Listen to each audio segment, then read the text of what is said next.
আন্তর্জাতিক শ্রমিক সংহতি দিবস পালিত হয় বামপন্থী বিভিন্ন সংগঠনের উদ্যোগে। মূল কর্মসূচিটি হয় সিটুর রাজ্য কার্যালয়ে। সেখানে সংগঠনের পতাকা উত্তোলন করেন সভাপতি মানিক দে।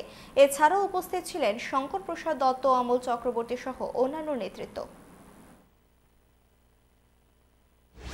90 সাল থেকে সারা দুনিয়াতে আন্তর্জাতিক শ্রমিক সংহতি দিবস হিসেবে আমরা এটাকে পালন করে আসছি। এটা লড়াই এবং সংগ্রামের একটা ইতিহাস। গোটা বিশ্বে শ্রমজীবী জনগণকে কাজ করাতেন, তার কোনো কাজের সময়সীমা ছিল না।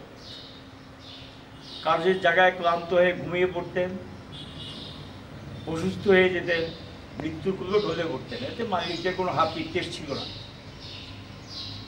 এই ব্যবস্থার বিরুদ্ধে, তীব্র শোষণ অত্যাচারের বিরুদ্ধে আমেরিকাতে শ্রমজীবী জনগণ ঐক্যবদ্ধভাবেই আন্দোলনের সূচনা করে। এই আন্দোলন শুরু হয় 1840-50 থেকে এটার সূচনা হয়। স্তরে স্তরে বিভিন্ন কল কারখানাতে আন্দোলন চলতে থাকে। এটার একটা সার্বিক রূপ পায় 1883 সালের 1 মে